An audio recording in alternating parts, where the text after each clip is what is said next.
Na siku ya kiyama, kandi igihe cy'imperuka, siku ile ya ufufuko, umunsi w'umuzuko, atakaye hushika na wanadamu ni nawe uzaca imanza z'abantu bose, kuwahukumu kwenda jehanamu au kwenda mbinguni, kubacira iteka ryo kujya mu ijuru cyangwa se kujya ikuzimu. ni huyo Yesu peke yake. Nuwo nguwo Yesu wenyine. Moyoni mwangu nikaamini hivyo, mu mutima wanjye mbyizera gutyo, kwamba huyu Yesu ana mamlaka kweli ya uongozi. Numva yuko uyu Yesu mu byukuri afite ubutware bwo kuyobora. Hapo hatukutofautiana na mkuu wangu wa chuo. Aho ngaho nago twigeze tubitandukanaho mu kubyumva hamwe n'uwo mukuru w'ishuri. Na baadaye nikamuuliza aya nyingine tena. Hanyuma nongera musobanuza undi murongo, kwa sababu Wakristo wanasema Yesu ni Mungu, kuko abakristo bavuga yuko Yesu ari Imana, lakini sisi Waislamu hatumkubali kama Yesu ni Mungu. Hanyuma twebwe Abasilamu nitubyemere ko ari Imana. Lakini Qur'ani imesema uungu wa Yesu. Ariko Qur'ani yasobanuye neza ubumana bwa Yesu. Yule mkuu wa chuo akaniuliza aya hiyo umeiona wapi? Uwo mukuru w'ishuri arambaza ese uwo murongo wawara usomye hehe? Nikamwambia katika surati Al-Imran, mubwira yuko na usomye mu murongo wa Al-Imran aya ya 49, murongo wa 49. Aya hii inasema hivi, uwo murongo uravuga gutya: wa rasula ila bani Israila, Yesu aliwafikia wana wa Israeli. Yesu yagendereye abana ba Israeli. Alipowafikia aliwaambia hivi, abagendereye arababwira ati, ana akhluqu lakum, mimi ndiye niliyewaumbeni. Ni njyewe wabaremye. Alipowaambia mimi ndiye niliyewaumbeni, amaze kubabwira ngo ni njyewe wabaremye, wana wa Israeli walimfahamu kwamba huyu ni Mungu. Abana ba Israeli bahise basobanukirwa yuko ari Imana. Zaburi ya mbere. Bwana asifiwe. Yesu ashimwe cyane. Bwana Yesu asifiwe. Umwami Yesu ashimwe. Sasa niseme kidogo, reka mbabwireho gatoya, kwa kuwa tuna wakati wa kukutana tena kesho na siku ya Jumapili. Reka turavugaho gakiya kuko turacyafite n'igihe nejo bundi. Kama alivyosema aposto, nkuko intumwa yabibamenyesheje, nimejaliwa kuzaliwa katika dini ya Kiislamu. Nahiriwe kuvukira mu muryango wa Islamu. Mimi nimeoa, nina watoto 3. Njyewe ndubatse mfite abana 3. Lakini kabla hapo nimesoma masomo ya dini ya Kiislamu. Kandi mbere y'ibyo nabaje kwiga amashuri ya Kiislamu. Kama alivyosema aposto, nkuko intumwa yabibatugejejeho, ili kwamba nisipoteze wakati wa kusikia mambo fulani kugira ngo nabasha gutakaza igihe yo kumva ibintu n'ibindi. Nilipenda nifanye kwa kifupi sana. Ndashima yuko ndi buvuge mu ncamake. Pale Dar es Salaam nilifanya diploma ya Kiislamu. Dar es Salaam naherewe diploma yo muri Islamu kwa miaka 3. Maze kuyiga imyaka 3. Baadaye nikaja hapo Kuwait, hapo Libya. Hanyuma njya mu gihugu cya Libya. Nikafanya miaka 8 nikapata degree ya kwanza ya Kiislamu. Niga imyaka 8 mbona imamya bumenyi ya mbere yo muri Islamu. Baadaye hapo nilikwenda Kuwait City. Hanyuma y'ibyo nagiye Kuwait. Kwa miaka 6 nikafanya degree ya pili ya Kiislamu. Niga imyaka 6 nanone mbona indi mamya bumenyi ya kabiri ya Islamu. Baadaye hapo nikaenda Irani mjini Tehran. Nyuma y'ibyo njya muri Irani mu mujyi wa Tehran. Nikafanya miaka 4 nikapata degree ya 3 ya Kiislamu. Niga imyaka 4 mbona degree ya 3 ya Islamu. Baadaye hapo nikaenda Saudi Arabia. Nyuma yaho nagiye mu Buarabu kwa kozi ya miaka 2 ya uongozi. Hanyuma niga amashuri y'abayobozi mu myaka 2. Nikapata degree ya 4 ya Kiislamu. Mbona imamya bumenyi ya 4 ya Islamu. Ndipo nilipomaliza, hanyuma y'ibyo ndangije, wakuu wa nchi hizo ambazo apostle amesema hapa, abakuru b'ibyo bihugu intumwa yavugiye hano imbere, Ayatollah Khomeini, Saddam Hussein, Hussein Mubarak, Yasir Arafat, Kanari Muhammad Gaddafi. Wale watu walinifanya kuwa kiongozi wa dini ya Kiislamu. Abo ngabo banyimitse nk'umuyobozi w'idini ya Islamu. Kuanzia Tanzania, guhera i Tanzania, Kenya, muri Kenya, Uganda, Rwanda, Burundi Burundi na Kongo. Ndetse no muri Kongo. wakati ninafanya kazi katika Uislamu, igihe nari ndimo muri iyo mirimo ya Islamu, yako mambo niliyoyafanya ndani ya Uislamu mabaya sana. hari ibintu byinshi bibi nakoze muri iryo dini rya Islamu. Wakati sasa nimetimiza miaka 3 katika Uislamu, igihe nari maze imyaka 3 mu Uislamu, ndipo mtu anayeitwa mheshimiwa wa waheshimiwa, nicyo gihe uwitwa umwami w'abami, bwana wa mabwana, Uwiteka Imana ikomeye, mfalme wa wafalme, umwami w'abami, Mungu wa miungu, Imana nyiri Imana, Yesu Kristo, ndipo aliponijia akaniokoa. Aho ngaho niho yaziye arankiza, na mimi nikakubali kuokoka. hanyuma nanjye nemera gukizwa. Yesu akanituma, Yesu arantuma niwasaidie ndugu zangu Waislamu, mbafashe bene data b'Abayisilamu, ili na wao waweze kumjua Yesu Kristo, kugira ngo nabo babashe kumenya umwami Yesu. Kwa kifupi, mu magambo make, wakati ule nikiwa katika chuo kikuu cha Libya, nari ndi mu ishuri rikuru aho ngaho i Libya, kuna mambo niliyaona katika Qur'ani, hari amagambo niboneye kubwanjye muri Qur'ani, ambayo ni tofauti na elimu tulikuwa tukifundishwa. kandi ayo magambo arahabanye n'amashuri batwigishaga.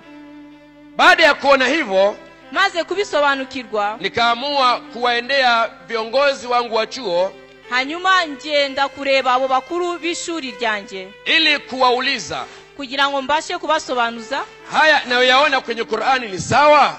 ndababaza, ese ibino bintu mbonye muri Qur'ani ese byaba ari bizima? Mkuu wa chuo akaniuliza, ni mambo gani umeona? Umukuru w'ishuri arambaza, ese ni ibiki waba wabonye? Nikamweleza katika Qur'ani, ndamubwira ngo muri Qur'ani kuna kitabu kinaitwa Surati Al-Imrani. hari igitabo cyitwa Surat Al-Imruhani. Sura Al-Imrani aya ya 45, icyo gitabo cya 45, aya hii inasema, icyo gice kiravuga gutya.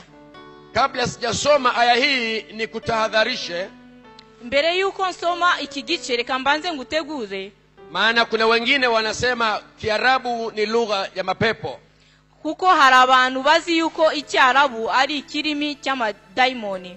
Kwa hiyo utakaposikia naanza kuzungumza Kiarabu, igihe ni utangira kumva ndimo kuvuga Icyarabu, usiseme kwamba sasa huyo dokta bado ana mapepo ya Kiislamu, nuje kuvuga ngo uyu mukozi w'Imana aracyafite abadaimoni, na ukaanza kukemea, hanyuma ugatangira ugatokesha. Kiarabu ni kama lugha unayoijua Kiingereza la Kifaransa.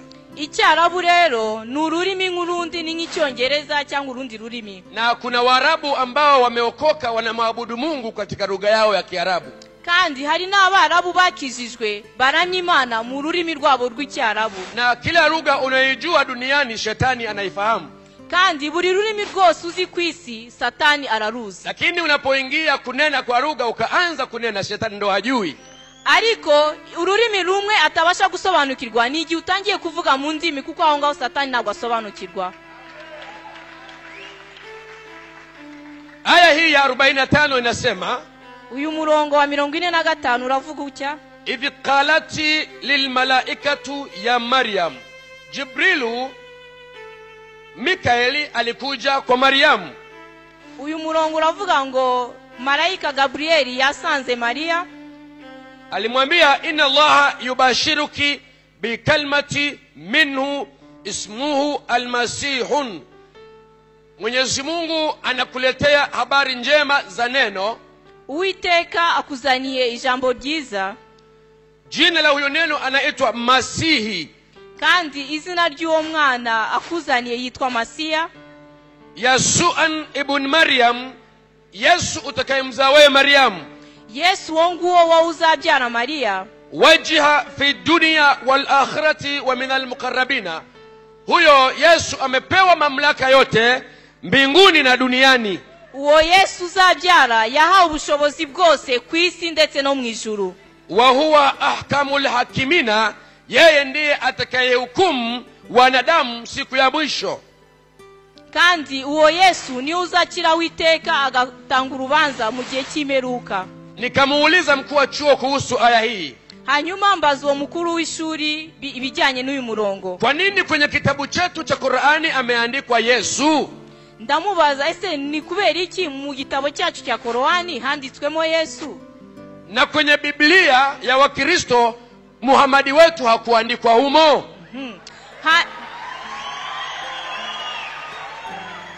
Hanyuma muri Biblia y'Abakristo Muhammadi wacu ko atanditswemo? Yule mkuu wa chuo akaniambia, hanyuma uwo mukuru w'ishuri arambwira ati Yesu ni mkuu wa wanadamu wote. Ngo Yesu ni mukuru w'abaremwe bose. Na mimi nikaamini moyoni mwangu. Hanyuma nanje nizera mu mutima wanje. Kwa kuwa yeye amepewa mamlaka mbinguni na duniani. Kuko we yahawe ubushobozi bwose n'ubutware mu ijuru no mu isi. Maana yake ni kwamba duniani asiwepo mtu mwingine yoyote atakayeitwa kiongozi wa wanadamu. Nukuvuga yuko kwisi yose azitwa umuyobozi cyangwa umukuru w'abantu bategetse. Na siku ya kiyama, kandi igihe cy'imeruka, siku ile ya ufufuko, umunsi w'umuzuko, atakayehusika na wanadamu ni nawe uzachimanza z'abantu bose, kuwahukumu kwenda jehanamu au kwenda mbinguni, kubacira iteka ryo kujya mu ijuru cyangwa se kujya ikuzimu. Ni huyo Yesu peke yake. Nuwo nguwo Yesu wenyine. Moyoni mwangu nikaamini hivyo, mu mutima wanjye mbyizera gutyo, kwamba huyu Yesu ana mamlaka kweli ya uongozi. Numva yuko uyu Yesu mu byukuri afite ubutware bwo kuyobora. Hapo hatukutofautiana na mkuu wangu wa chuo. Aho ngaho nago twigeze tubitandukanaho mu kubyumva hamwe n'uwo mukuru w'ishuri. Na baadaye nikamuuliza aya nyingine tena. Hanyuma nongera musobanuza undi murongo. Kwa sababu Wakristo wanasema Yesu ni Mungu. Kuko Abakristo bavuga yuko Yesu ari Imana. Lakini sisi Waislamu hatumkubali kama Yesu ni Mungu. Hanyuma twebwe Abaislamu nitubyemere ko ari Imana. Lakini Qur'ani imesema uungu wa Yesu. Ariko Qur'ani yasobanuye neza ubumana bwa Yesu. Yule mkuu wa chuo akaniuliza aya hiyo umeiona wapi? Uwo mukuru w'ishuri arambaza ese uwo murongo wawara usomye hehe? Nikamwambia katika surati Al-Imran. Mubwira yuko na usomye mu murongo wa Al-Imran aya ya 49. Murongo wa 49. Aya hii inasema hivi, uwo murongo uravuga gutya: wa rasula ila bani Israila, Yesu aliwafikia wana wa Israeli. Yesu yagendereye abana ba Israeli. Alipowafikia aliwaambia hivi, abagendereye arababwira ati, ana akhluqu lakum, mimi ndiye niliyewaumbeni. Ni njyewe wabaremye. Alipowaambia mimi ndiye niliyewaumbeni, amaze kubabwira ngo ni njyewe wabaremye, wana wa Israeli walimfahamu kwamba huyu ni Mungu. Abana ba Israeli bahise basobanukirwa yuko ari Imana. Mkuu wa chuo nikamuuliza hivi, hanyuma uwo mukuru w'ishuri ndamubaza ati, mtu mwenye sifa ya uumbaji anaitwa nani?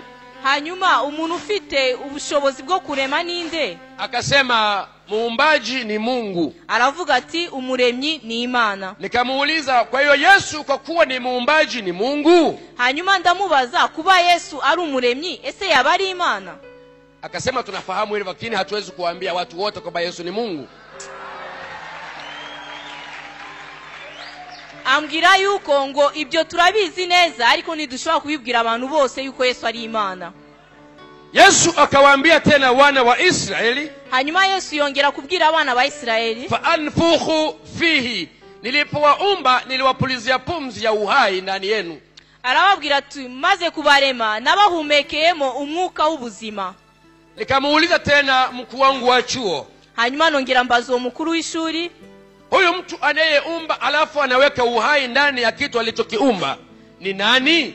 Hanyuma ndongera ndamubaza, ese uwo muntu urema yarangiza agahumekera umwuka w'ubuzima mu bantu ese yabarinde? Akasema, bwana nilishakwambia usinisumbue, wewe ni Mungu. Hanyuma arambwira, rega wowe wingora, narangije kubikubwira, uwo ni Imana. Kisha tukaendelea katika aya hiyo. Hanyuma dukomeza muri uwo murongo. Akasema, wa ubri'u al-akbahu wal-absar, Yesu alikuwa na uwezo wa kuwaponya watu vibarango na kuwaponya watu upofu wa macho. Yesu yari afite ubushobozi bwo kukiza abantu ibibembe ndetse agahumura n'impumyi. Aya inaendelea kusema, wa uhya al-mauta, Yesu ana uwezo wa kufufua waliokufa, waliozikwa kabisa, akiwafufua anawawekea uzima tena. hanyuma dukomeje muri uwo murongo haravuga ngo Yesu afite n'ubushobozi bwo kuzura ba bantu bapfuye bagahambwa akongera akabazamura akongera akabaha ubuzima. Nikamuuliza mkuu wangu wa chuo, hanyuma nongera mbaza uwo mukuru wanjye w'ishuri, haya mambo Muhamadi wetu anaweza kuyafanya? Ese uwo Muhamadi wacu yababasha gukora ibi ngibi? Akasema hapana, ni Yesu tu peke yake kwa kuwa ni Mungu.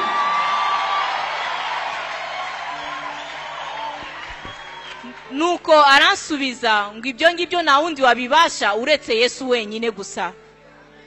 Kwa hiyo tukiwa pale ofisini kwa mkuu wangu wa chuo, hanyuma dukomeje kuganira n'uwo mukuru wanjye w'ishuri, akaniuliza una swali ligine? Arambaza ese waba ufite ikindi kibazo ushaka kumbaza? Nikamwambia ndiyo, ninayo swali lingine. Ndamubwira yego ndacyafite ikindi kibazo. Katika Qur'ani kuna katika surati Al-Baqara, surati ni igice cya Al-Baqara aya ya 9 umurongo wa 9, aya hii inasema hivi, uwo murongo uravuga gutya: fi qulubihim marada. Mungu nilikuwa na muabudu zamani Mungu ndani ya Uislamu, Imana naramyaga kera mu idini rya Islamu, akiwatizama waumini wake, yakwitegereza abamwizera, na waumini hao ni Waislamu, kandi abo bamwizera b'Abayisilamu. Qur'an inasema fazadahumullah marada. Anapowatizama akikuta wana magonjwa hao waumini wake, hanyuma yabitegereza agasanga barwaye bafite uburwayi, yeye anawazidishia magonjwa juu ya magonjwa wengine. Ugasanga hejuru y'uburwayi abongere ubundi burwayi. Fazadahumullah marada, akiwatizama akiwakuta wana magonjwa, yakongera kubitegereza agasanga bararwaye, anachukua magonjwa mengine anawaongezea juu ya magonjwa yale, akazana izindi ndwara akabongerera hejuru izo ndwara bafite. Nikamuuliza mkuu wangu wa chuo, hanyuma nongera kusobanuza uwo mukuru w'ishuri, hivi huyu Mungu asiyetuponya ni Mungu kweli? Ese noneho iyi Imana itabasha kudukiza, ese yaba ari Imana koko? Yule mkuu wa chuo akasema, sasa wewe, uwo mukuru w'ishuri arambwira, noneho wowe unataka kunichokoza? Wowe urashaka kunchokoza tu. Vyovyote ilivyo, uko biri kose, tunaamini hautakuwa Muislamu mbeleni. Turizera yuko ejo hazaza wowe utazaba Umwisilamu, kwa kuwa unaanza kuelewa mabaya ya Mungu wetu, kuko watangiye gusobanukirwa ibibi by'Imana yacu. Sasa nikasema kama huyu Mungu yuko namna hii, noneho ndavuga ese iyi Imana nibimeze gutya? Nina maswali juu yake. Ngewe mfite ibibazo byo kumubaza. Siku ile nikatoka ofisini kwake nikaenda darasani. Uwo munsi mva mu biro bye njya mu ishuri. Baada ya hapo, hanyuma y'ibyo nikaomba tena ruhusa ya kuonana naye. Nongera nsaba uruhusa rwo kongera kubonana nawe. Akaniuliza swali, unataka kuniuliza maswali ya Yesu tena? Arongera arambaza, ese urashaka kongera kumbaza ibijyanye na Yesu kandi? Nikamwambia ni muhimu kwa sababu mimi ni mwanafunzi na niko chuo kikuu, mimi natakiwa nijue mambo. Ndamubwira birakwiriye yuko ngusobanuza kuko nge ndi umunyeshuri kandi ndimo kwiga amashuri yisumbuye, nkeneye gusobanukirwa mu by'ukuri. Akasema basi njoo twende ofisini. Noneho ngwino tujyane mu biro. Nikapata aya tena katika surati Al-Imrani. Nongera mbona umurongo mu gice cya surati Al-Imrani, aya ya 56. umurongo wa 56. Aya hii inasema hivi, uwo murongo uravuga gutya: idh qala Allahu ya Yasuan, Mungu alimwambia Yesu, Imana yabwiye Yesu, inni mutawafika wa rafiuka ilaya, mimi nitatoa ruhusa ufe msalabani na ukifa nitakufufua utakuja kwangu. Njewe nzatanga uburenganzira yuko upfa, numara gupfa nzakuzura ku musaraba, nzatanga urusha kugira ngo upfire ku musaraba, nyuma y'urupfu nzakuzura. Wa mutwahiruka minal ladhina kafaru, na nitakuepusha na makafiri wasioamini kufa kwako wala kufufuka kwako. Nzakurinda abatizera fauka ladhina kafaru, kuliko makafiri wasioamini kufa kwako na kufufuka kwako. Nabali abatizera gupfa kwawe no kuzuka kwawe. Nikamuuliza, sasa Qur'ani imesema hivi? Noneho ndongera ndamubaza, ese ko Qur'ani ivuga gutya? Wasioamini kufa kwa Yesu na kufufuka kwake, abatizera ugupfa k'umwami Yesu ndetse no kuzuka kwe, hao ndio wanaitwa makafiri. abo ngabo nibo bitwa abatizera. Sasa nikamuuliza kwamba hanyuma ndongera ndamubaza ati, Wakristo wanaamini kufa na kufufuka kwa Yesu, abakristo bizera gupfa no kuzuka kwa Yesu, na sisi hatuamini kufa na kufufuka kwa Yesu, kandi twebwe nago twizera gupfa no kuzuka kwa Yesu. Sasa makafiri ni Wakristo au ni sisi Waislamu? None se abakafiri cyangwa se abatizera baba ari twebwe Abayisilamu cyangwa baba ari Abakristo? Mkuu wa chuo akaniambia kwa kweli kwa aya hii sisi ndio makafiri. Umukuru w'ishuri aransubiza ati, mu by'ukuri bijyanye n'uyu murongo ni twebwe abatizera. Kafiri ni mpagani. Umuntu utizera ni umupagani. Kwa hiyo kwa jibu sahihi ya Qur'ani, bijyanye n'iki gisubizo dusomye muri uyu murongo, nikaamini kwamba wapagani ni sisi Waislamu. mitanizera yuko abapagani ari twebwe b'Abayisilamu. Mkuu wa chuo akaniambia, umukuru w'ishuri arambwira ati, lakini haya hatuwezi kuwaeleza Waislamu msikitini. ariko ibi ngibi ntidushobora kubibwira Abayisilamu mu musigiti. Lakini mimi nikaweka moyoni mwangu, ariko njyewe mbibika mu mutima wanjye, kwamba nitakapomaliza masomo ko yuko nindangiza kwiga nitawasaidia ndugu zangu Waislamu, nzafasha bene data b'Abayisilamu ili waweze kuelewa ukweli wa mambo ukoje, kugira ngo babashe gusobanukirwa ukuri kw'ibintu uko bimeze. Aya nyingine niliona hapa, uwundi murongo nasobanukiwe katika surati Al-Imran hiyo muri uwo murongo twakomeje gusomaho, aya ya 55, mu murongo wa 55 inasema hivi, haravuga ati, wa makaru wa makara Allahu wallahu khairu almakiruna. Wayahudi walioamini Uislamu, Abayahudi bizeye Ubwisilamu, walikwenda kuhubiri Uislamu mjini, bagiye kubwiriza Ubwisilamu mu mujyi, lakini wakauhubiri kwa uongo. ariko babwigisha mu kinyoma. Walipohubiri uongo, watu waliamini uongo wao. Bamaze kwigisha icyo kinyoma, abantu bizera icyo kinyoma cyabo. Kwa hiyo walirudi huku walikotoka kwa Mungu wao, hanyuma bagaruka bava ku iyo Mana yabo, wakamwambia, Mungu, barongera babwira Imana, ese Mana, huko tulikokuwa tumehubiri watu waamini Uislamu lakini kwa uongo.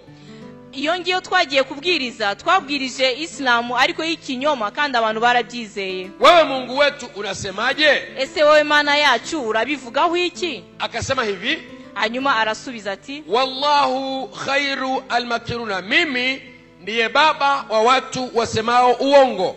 hanyuma arasubiza ati, ni njyewe data w'abantu bavuga ibinyoma. Sasa nikamuuliza mkuu wangu wa chuo, hanyuma mbaza uwo mukuru w'ishuri, sasa huyu Mungu anayesimamia uongo ndiye mkubwa wa uongo, sasa iyi Mana ihagarariye ikinyoma niyo mukuru w'ikinyoma, na sisi tukiwa waongo kama Mungu wetu ni sawa? hanyuma natwe tukaba abantu bavuga ikinyoma nk'Imana yacu, ese byaba ari byo? Mkuu wa chuo akasema lazima tuwe waongo sababu Mungu wetu ni mwongo. Ni birakwiriye yuko natwe tubeshya kuko Imana yacu nayo ibeshya. Moyoni mwangu, mu mutima wanjye niliogopa. naratinye. Kumbe wakati namuuliza maswali haya, kubera yuko igihe namubazaga ibi bibazo, alikuwa anakutana na walimu wenzake chuoni pale, yagendaga agahura n'abandi barimu aho ngaho mu biro. Kwa hiyo anawaeleza yale ninayomuuliza mimi, hanyuma akabasobanurira ibyo bibazo mbanza kumubaza buri munsi. Baadaye wakaweka maazimio, hanyuma bashiraho itegeko kwamba huyu mtu umkatalie asirudie kukuuliza habari za Yesu tena. baramutegeka ati, uyu muntu nazasubire kongera kukubaza ikibazo kijyanye na Yesu, au mambo mabaya yaliyomo ndani ya Uislamu wetu, cyangwa se ibintu bibi birimo mu idini ryacu. mwambie hivi, akiuliza tena tutamfukuza shuleni. umubwira uti, niyongera kukubaza tuzamwirukana muri iri shuri. Na kweli yule mkuu wa chuo aliniambia, mu by'ukuri uwo mukuru w'ishuri arambwira ati, akasema, Hamisi, arambwira ngo, Hamisi, ukirudia kuuliza habari yoyote mbaya inayohusu Mungu wetu ama Uislamu wetu, niwongera kongera kumbaza ikintu icyo ari cyo cyose kibi kijyanye n'idini cyangwa Imana yacu, na ukaniuliza habari zinazohusu Yesu tena, cyangwa se ukongera kumbaza ikibazo cyose kijyanye na Yesu, tutakufukuza shuleni. tuzakwirukana muri iri shuri. Kwa hiyo mimi nilikaa kimya ili nisifukuzwe shuleni. Hanyuma nanjye guhera ubwo ngubwo ndaceceka kugira ngo sinirukanwe ku ishuri. Siku 3 baadaye ameniambia hayo. Hashize iminsi 3 amaze kumbwira cyo. Pale chuoni tulikuwa wanafunzi 660. Twari abanyeshuri 660. Lakini Waafrika tulikuwa 3. Ariko abo muri Afrika twari 3. Mimi kutoka Kigoma, Hamisi Hussein. Njewe Hamisi Hussein nari mvuye Kigoma. Idrisa Jafari kutoka Dar es Salaam. Idrisa Jafari kuva Dar es Salaam. Mwipwa wa Idi Amin kutoka Uganda. Umwishwa wa Idi Amin wavuye Uganda. Sasa nilikuwa nimelala usingizi. Hanyuma nari nsinziriye. Nikaonyeshwa niko kwenye maji yanatuunguza sisi wale watu 3 wa Afrika. Hanyuma mbona ndi mu mazi abira arimo kudutwika uko twari 3 b'abanyafrika. Tukiwa tunapiga kelele na hakuna mtu aliyekuja kutusaidia. Hanyuma twarimo dutaka cyane nta muntu uraho hafi kugira ngo aze kudufasha. Wakati ule tunapiga kelele, igihe twarimo dutaka cyane na tunaungua kweli kweli. Kandi mu byukuri twarimo dushya cyane. Alikuja mtu mmoja, haje umuntu umwe ambaye sijawahi kumuona maisha yangu yote. Haje umuntu bona mu buzima bwanjye bwose. Alisimama nyuma yetu, ahagarara inyuma yacu, akaniita jina langu ya Hamis. Hanyuma amamagara mu izina ngo ya Hamis. Nikaitika labaikan. Hanyuma nanjye nditaba ngo labaikan. Akanambia madha tasma'u fil ma'u, unasikia nini katika maji hayo? Arambaza ati ese muri ayo mazi uri murumva mwiki? Nikamwambia hadhi alma'u yashuqu najida, maji haya yanatuunguza sana. Ndamubwira ati aya mazi arimo kudutwika cyane. Akanieleza hivi, arambwira ati faqul laha, yaambie hayo maji, ngo bwira ayo mazi, ya ma'u kun barda wa salama ilaya biismi yasuan. Akaniambia ni amuru yale maji yawe baridi na yawe salama kwangu kwa jina la Yesu.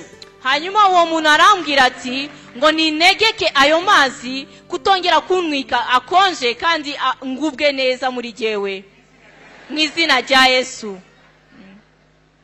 Basi niliposikia maneno yale, hanyuma maze kumva ayo magambo, nikayaamuru yale maji. Hanyuma nange negeka ayo mazi, nikayambia ya ma'u kun barda wa salama ilaya biismi yasuan, ewe maji ninakuamuru uwe baridi kwangu na salama kwangu kwa jina la Yesu. Nanjye mfata ubwo butwari ndategeka ngo wa mazi we konja kandi ndagutegetse nongere kunwika mu izina rya Yesu.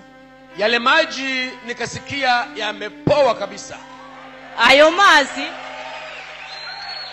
mazi ahita konja mu byukuri sinongera gushya. Akaniuliza madha tasma, unasikia nini tena? Arongera arambaza ese waba urimo kumva iki noneho? Nikamwambia kad bardan, yamepoa, yamekuwa baridi sana. Ndamubwira ati aya mazi noneho yakonje nguwe neza. Akaniambia faqul ahlika, waambie na hao ndugu zako ulionao. Hanyuma arambwira ati bwira nabo bagenzi bawe muri kumwe. Nikawaeleza yale maneno na kuwaonyesha yule aliyeniambia maneno yale. Hanyuma nabo ndababwira ndangije mbereka n'uwo muntu urimo kumbwira ayo magambo. Akaniambia waambie na ndugu zako hao. Arambwira ati bwira nabo bagenzi bawe muri kumwe. Kwa hiyo nikawaeleza yale maneno lakini wao hawakusema. Hanyuma mbabwira ibyo ngibyo ariko bo nibagira icyo bakora. Wale watu walizama wakafa kabisa. Abo bantu rero twari kumwe bo bararohamye barapfa. Akaniambia tena ya Hamis faqul ukhra, yaambia ayo maji tena. Arongera arambwira ngo ongera utegeka ayo mazi. Akaniambia yaeleze ya ma'u fatahta ila tahti, ni yaeleze ile maji yaniteme yanilete nchi kavu.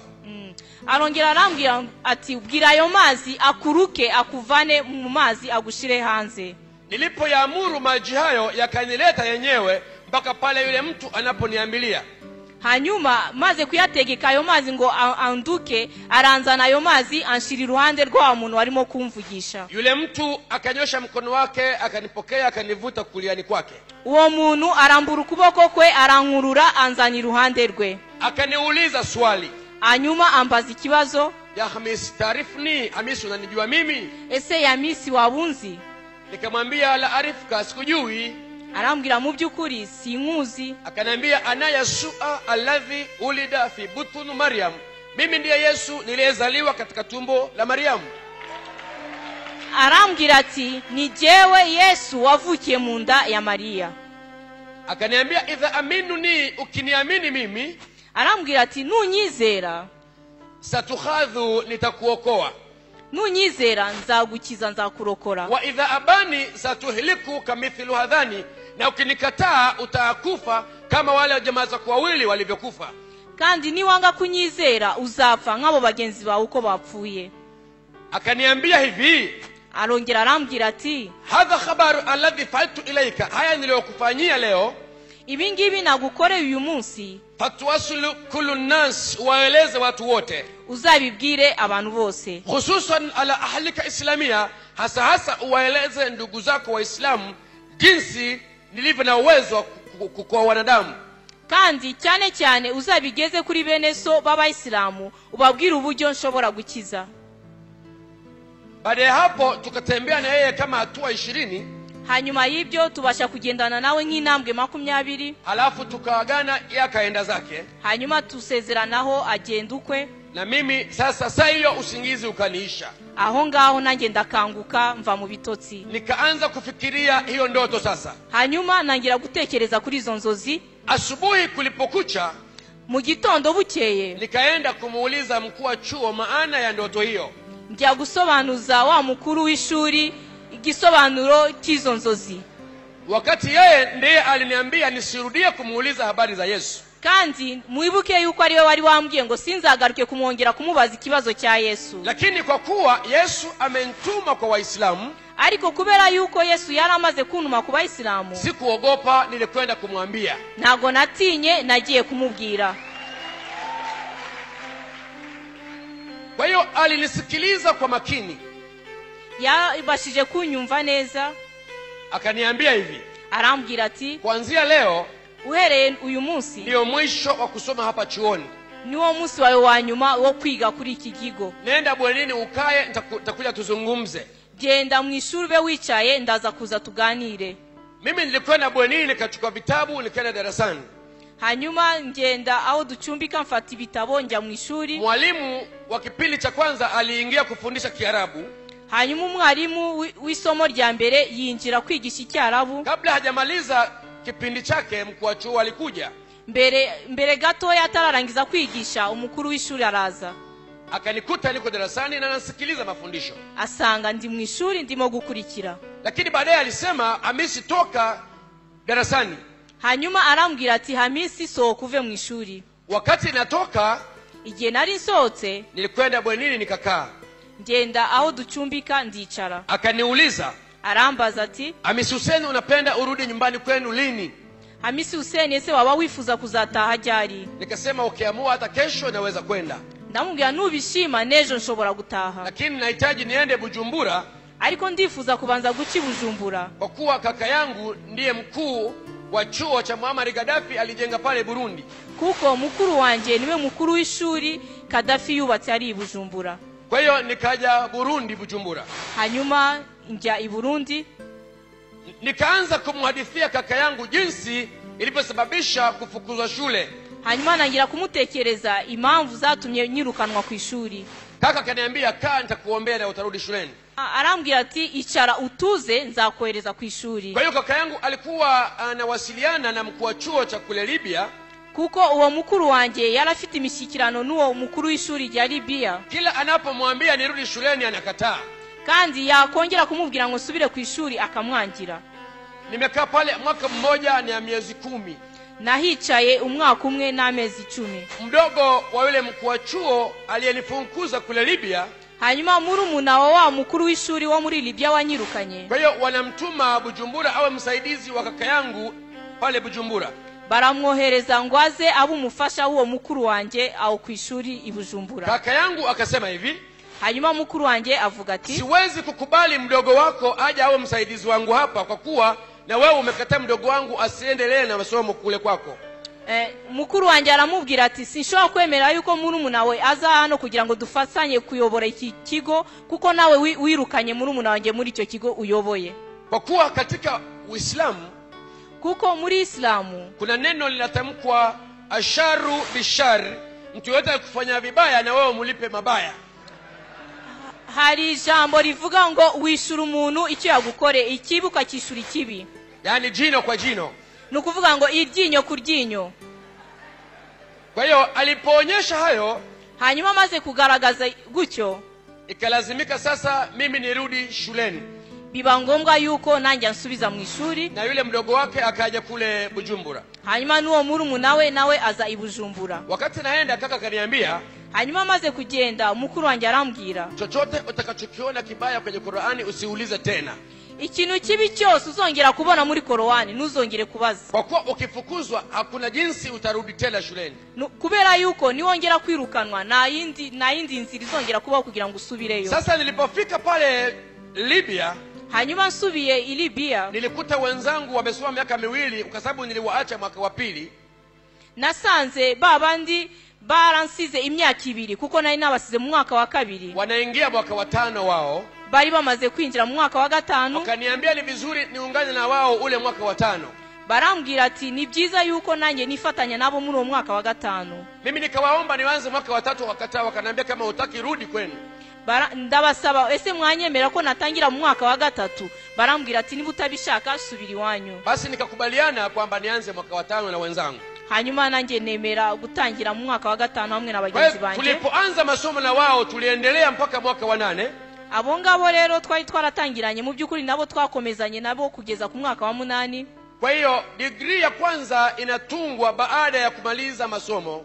ni kuvuga yuko iyo degree ya mbere itangwa nyuma y'ayo mashuri. Kwa hiyo wakachukua masomo ya miaka 2 ambayo mimi sikusoma, ndio wakatunga mitihani katika masomo hayo.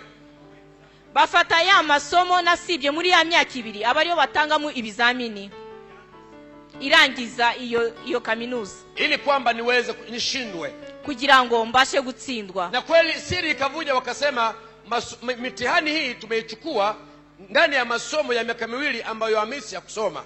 kandi biravugwa ko yuko ayo masomo bayafatiye kugira ngo ngewe nzabashe gutsindwa. Kwa hiyo tumepewa wiki moja ya kujiandaa kwa mitihani, kandi duhabwa icyumweru kimwe cyo kwitegura ibyo bizame. Ndugu yangu, masomo ya miaka 2 mimi siwezi kuyasoma nikaelewa mitihani iko wapi.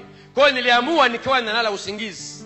mu by'ukuri amasomo y'imyaka 2 sinshobora kuyiga kandi sinahabaye, ngewe nafashe umwanzuro kujya niryamira nkisinzirira gusa.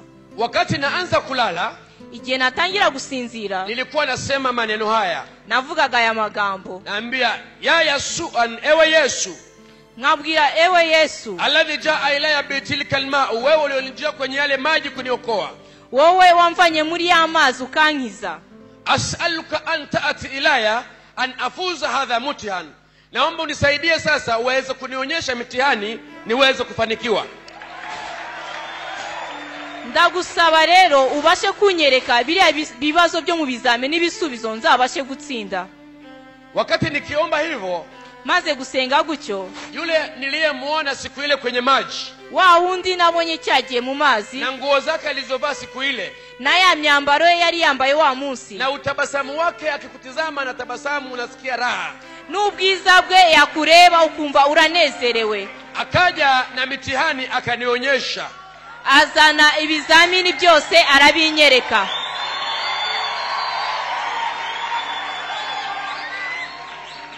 Bwana Yesu asifiwe. Yesu ashimwe cyane. Alipokuwa ananionyesha ile mitihani, yarangiza kunyereka ibyo bizamini, akanieleza kwa Kiarabu hivi, arambwira mu rurimi rw'Icyarabu ati, ya Hamis, ana uhibbuka, Hamis nakupenda sana, Hamisi ndagukunda cyane. Kwa hiyo akanifundisha yale masomo yote. hanyuma anyigisha ya masomo yose natakaje muri ya myaka 2. Kwa hiyo nikashika kichwani. hanyuma nanjye nyafata mu mutwe.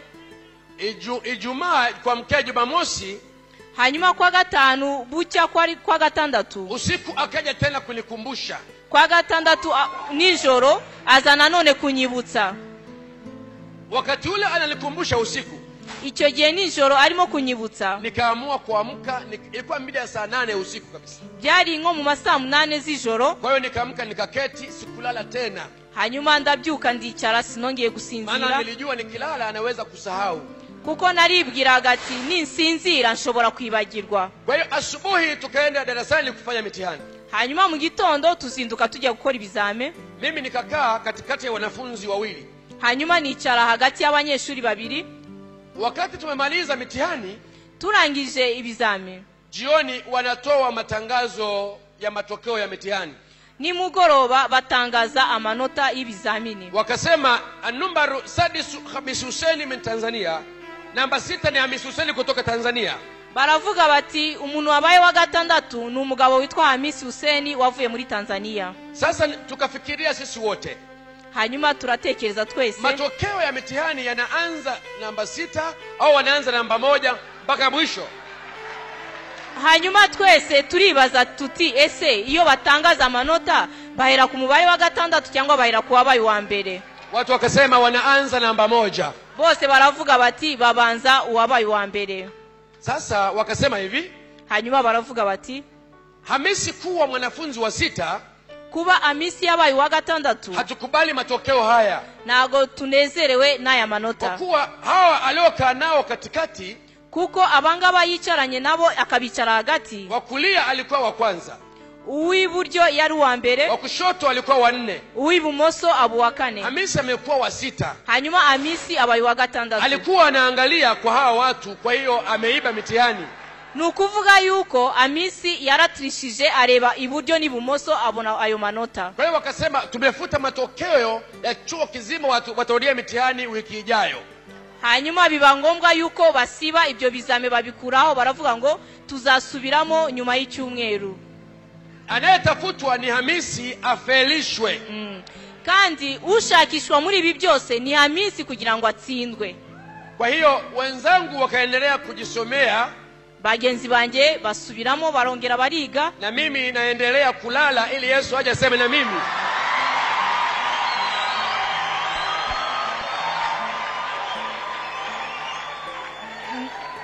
bagenzi banje bagakomeza kwiga, nanjye ngakomeza kwisinzirira kugira ngo Yesu aze kuza anganirize.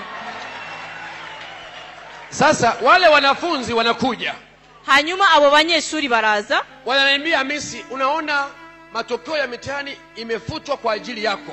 Sasa wowe Hamisi urareba ibizami byose babivanyeho kubera wowe. Kwa nini unaendelea kulala wewe? Kubera iki ukomeje kuryama? Mimi sikuambia siri yangu. Ngewe nago nababwiye ibanga ryanje. Niliwaambia moyoni mwangu katika kulala ndio Yesu atakuja kusema na mimi. Narababwiye ati mu gusinzira kwanjye no kuryama kwanjye niho Yesu azaza akanganiriza. Wao wanaendelea kufanya shughuli zao, mimi nalala usingizi. Bo barakomeza bariga, nje ndakomeza ndisinzirira. Nakwambia Ijumaa kwa mkea Jumamosi, hanyuma kwa gatanu buri buke ari kwa gatandatu, Yesu akaja tena na mitihani mipya iliyotungwa na walimu. Yesu arongera anzanira ibibazo bishya by'icyo kizame bateguye, na akanifundisha jinsi ya kufanya, kandi anyigisha uburyo bwo gusubiza. Asubuhi kulipokucha, bukeye mu gitondo, tukaingia darasani. Sasa twinjira mu ishuri. Kwa hiyo wakaniondoa pale nilipokuwa nimeketi wiki ile iliyopita, hanyuma bamvana muri wa mwanya nari nicayemo muri cya cyumweru cyashize, wakaniweka pembeni kabisa mwisho na wanafunzi wenzangu. Baramfata banshira inyuma kabisa, inyuma y'abandi banyeshuri bose. Na hapo walikuwepo walimu 7 darasani wakinitazama mimi. Kandi aho ngaho mu ishuri hari harimo abarimu 7 barimo kureba uburyo ndi bubyitwaremo, ili kwamba nisiwasiliane kwa ishara yote na wanafunzi wenzangu, kugira ngo singerageze kugira uwo mbaza mu bandi banyeshuri twigana. Kwa hiyo baada ya pale nikaletewa ile mitihani yangu. Hanyuma y'ibyo nzanirwa cya kibazo cyanjye cy'ikizami. Waliponiletea mitihani ile, banzani icyo kizami, nikaanza kuitizama, ndakireba, nikacheka kabisa. hanyuma ndaseka, nikacheka kabisa, ndaseka. Walipoona nimecheka, babonye nsetse, wakasema tumemkomesha leo. baravuga ngo uyu munsi twamubonye tu. Kumbe hawakujua kama wao ndio wamekomeshwa.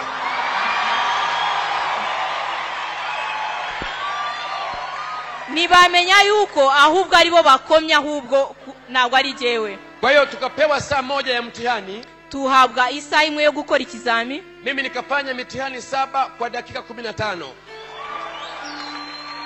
hanyuma ibyo bibazo 7 twabajijwe ngewe nabisubije mu minota 15 gusa.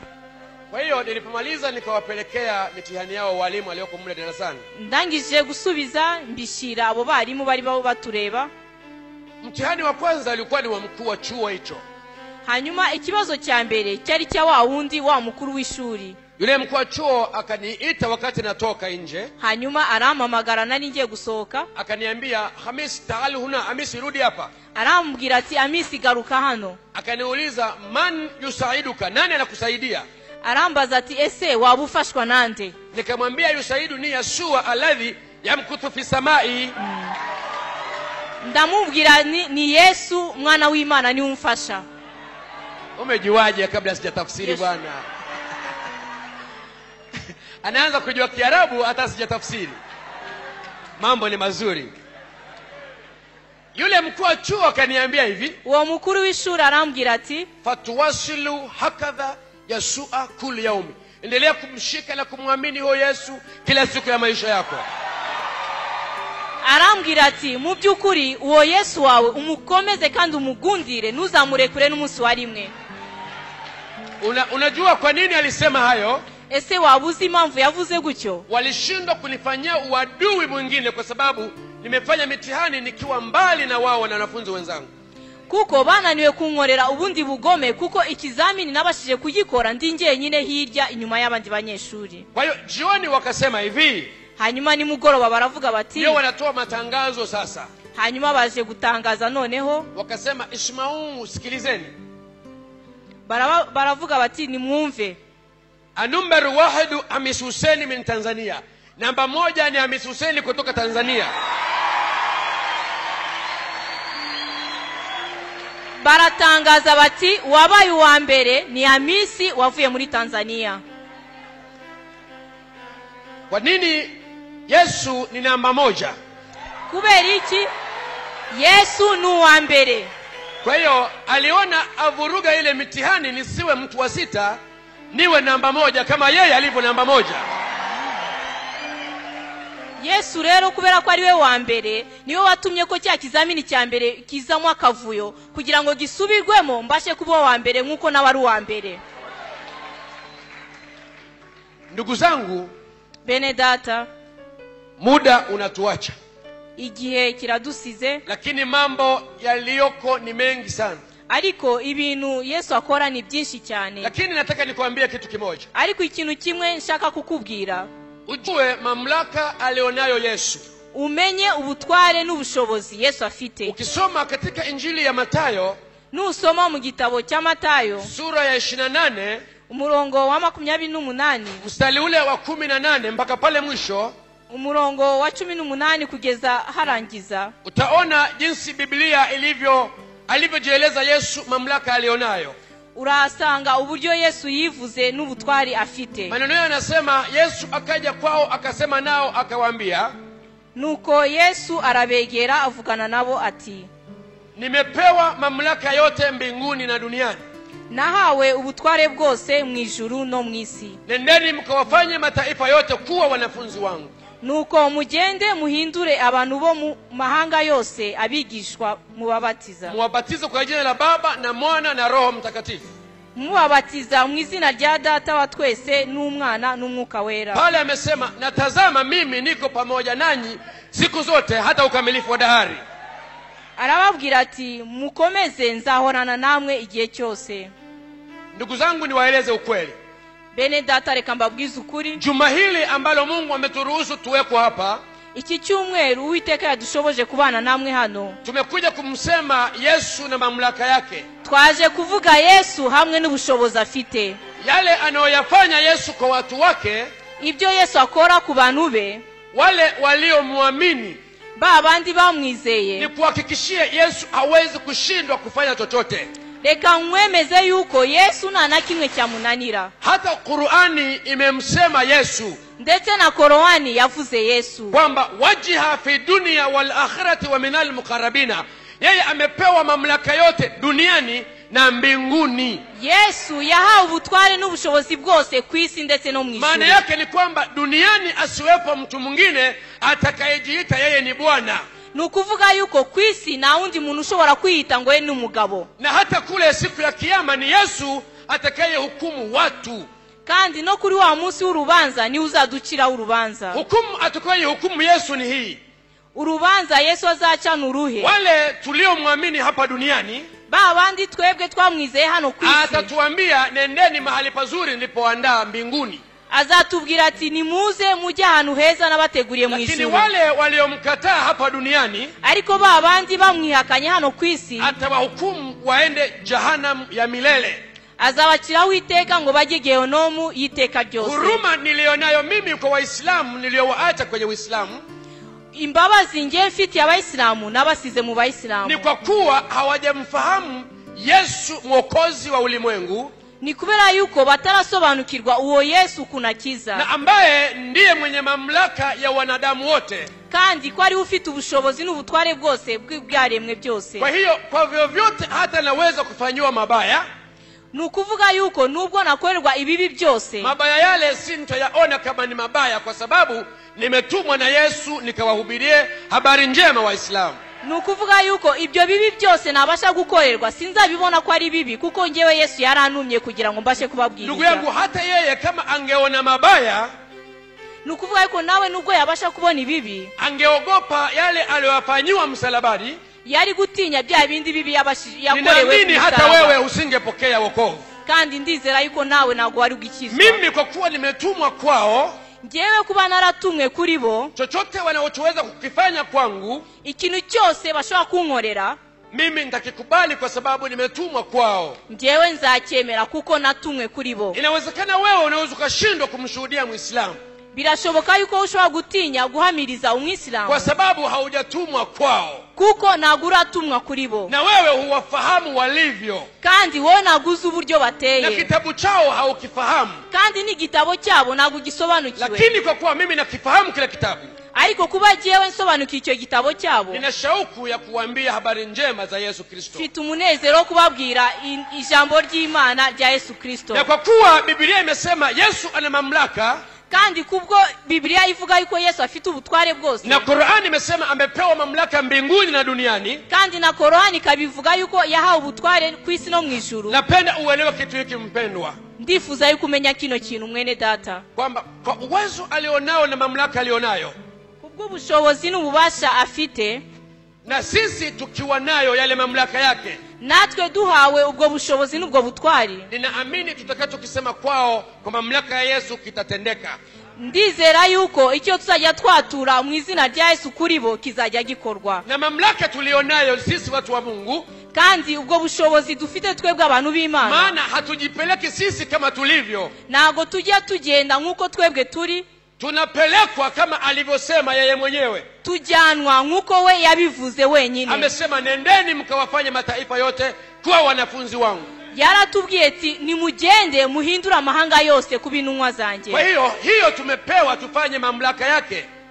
ibyo twarabihawe rero kugira ngo tubashe gukora ubushake Na bwe. juma hili tulioko hapa wapendwa, kandi iki cyumweru turi hano bene data, mamlaka alionayo Yesu, ubwo bushobozi Yesu afite, tutayatumia tuzabukoresha kwa mtu yoyote ku muntu wese ambaye anajisikia wa undi wiyumva ni yuko mgonjwa arwaye au ni mdhaifu cyangwa se afite intege ama nkeya hajaokoka. cyangwa ntabwo arakizwa. Mamlaka hayo ya Yesu, ubwo butware bwa wiki Yesu hii iliyoko hapa, iki cyumweru turi ni hano, lazima yaonekane ndizera yuko akiponya watu, azakiza abantu, akiokoa watu. azayokora abantu. Hatutaweza kukubali ntabwo tuzemerera yuko mamlaka haya ubwo butware n'ubwo tuwe bushobozi nayo mfukoni. tububike mu mufuko. Hatuwezi kuwa nayo mfukoni, ntabwo tuzabubika mu mufuko. lazima tuyatoe kwa watu, ni ngombwa ili yuko watu dusora wapokee mu bantu, wokovu, kandi abantu bakira watu ugukizwa, wapokee uzima. abantu bakira ubuzima. Sikiliza mpendwa, umviriza hata mwene kama data, uliambiwa na daktari ugonjwa wako hauponi,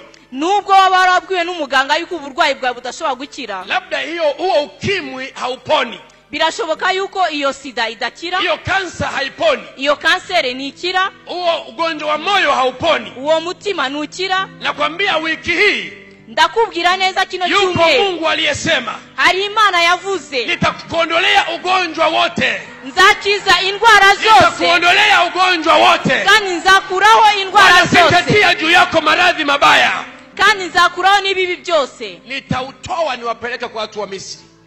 nzabakura ubwo burwayi mbujyanira abanyegiputa. Huyu Mungu tuliomsoma hapa katika dini ya Kiislamu, iyi Mana rero twasomye muri iri dini rya Islamu, aliyesema akiona waumini wake anawaongezea ugonjwa juu ya magonjwa mengine, ya Mana yo muri Islamu twumvishe yuko ifata indwara ikazongerera abarwayi. Uriya tumwanje, huyo lazima tumkatae. Uwo birakwiriye ko tumwanga, huyo lazima tumkatae. Uwo birakwiriye ko tumwanga. Yuko Mungu wa kweli, hari Imana y'ukuri, Baba wa Bwana wetu Yesu Kristo, Imana data wa Yesu Kristo, mema. Uwo nguwo, huyo Yesu, uwo Yesu Kristo. Huyo Mungu ukimuelewa vizuri, uwo nguwo umaze kumusobanukirwa neza, na ukamshika vizuri, kandi ukamufata neza, kale ka ugonjwa kuliko ndani ya mwili wako, ako karwayi kari mu mubiri wawe, daktari alikwambia hakaponi, kandi umuganga akaba yarakubwiye ngo ntabwo gakira, Mungu anasema, Imana iravuga iti, Mungu anasema, Imana iravuga iti, anauondoa leo, akuye ubwo burwayi, akuye ubwo burwayi. Huyo ni Mungu wa kweli, iyo ni Imana y'ukuri, huyo ni Mungu wa kweli, iyo ni Imana y'ukuri. Tumeona watu, huyu Mungu wa kweli anawaponya magonjwa, twabonye abantu Imana y'ukuri ikiza, lakini wengine wanasema hivi, ariko abandi bakavuga bati, ugonjwa wangu, iyi ndwara yanjye, ugonjwa wangu, iyi ndwara yanjye ninao siku nyingi, maranye imyaka myinshi. Maana yake ndio uliyemuua fulani, nukuvuga ngo niwe wishe kanaka, na fulani ndio uliyemuua, na kanaka wundi niwe wamwishe, na mimi utaniua sasa, nanjye ubu burwayi buzanyica tu. Ninakwambia hivi, ndakubwira gutya, kama daktari alikwambia utakufa, nubwo muganga yaba yarakubwiye ngo uzapfa, mganga huyo siye Mungu, uwo muganga ntabwo ari Imana. Yuko Mungu wa kweli mpendwa, ari Imana y'ukuri, yuko Mungu wa kweli, ari Imana y'ukuri, na sio yule Mungu aliyekuwa naabudiwa na Hamisi Hussein kwenye Uislamu.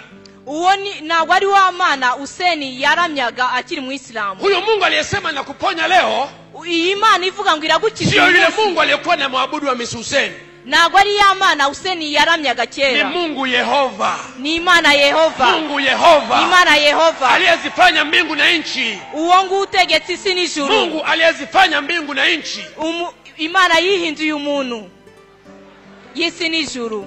Jina la Bwana libarikiwe, izina ry'Uwiteka rihabwe icyubahiro. Kwa kuwa muda unatuacha wapendwa, kuko umwanya udusize, kwa leo tuishie hapa. reka turangirize hano uyu munsi. Yako mambo utasikia kesho, hari ayandi magambo uzumva ejo ambayo nilikuwa nayafanya katika Uislamu. ibyo nakoraga nkiri mu Islamu, uchawi nilikuwa nafanya katika Uislamu, ubupfumu nakoraga nkiri mu Islamu, uchawi, uburozi uchawi nilikuwa nafanya katika Uislamu, uburozi nakoraga nkiri mu Islamu. mimi huyu unayeniona, njyewe hano ubona, nilikuwa na uwezo kujibadilisha nikawa paka, nashoboraga kwihindura nkaba injangwe, nilikuwa na uwezo kujibadilisha nikawa panya, nashoboraga kwihindura nkaba imbeba. Yako mambo kesho utayasikia, hari amagambo menshi uzabasha gusobanukirwa ambayo yalifanyika, ibintu byabashoboye gukoreka. na kuomba umwambie kila mmoja wao, ndakwinginga kugira ngo ubwire buri muntu wese ubashe kumutumira, ili waweze kufika hapa, kugira ngo abashe kugera hano.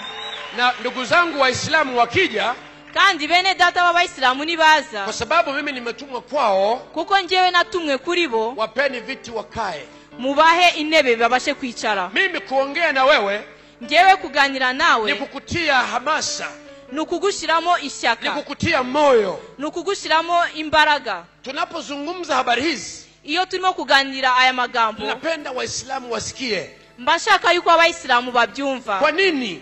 kubera iki? Yesu anasema hivi, Yesu yaravuze ati, na kondoo wengine ninao, izindi ntama ndazifite. ni sawa, ambao sio wazizi hili, kandi zishobora kuba ziri muri uruguri, na wao imewapasa wasikie sauti yangu, kandi nabo babasha kumva ijwi ryanjye. Kwa hiyo ndugu zangu, niwaambie ukweli, reka bene data mbabwize ukuri, Wakristo tuweze kukusanyika namna hii, abakristo dushobora guterana tungana gutya, lakini wapo Waislamu ambao hawajasikiliza habari za Yesu kabisa, ariko hari Abayisilamu batarigera bumva inkuru za Yesu. hebu waelezeni waje wasikilize, mubatumire baze babashe kumva. Jina la Bwana libarikiwe, izina ry'Uwiteka rihabwe icyubahiro, jina la Bwana litukuzwe, izina ry'Uwiteka rihabwe icyubahiro. Amen. Zaburi ya mbere.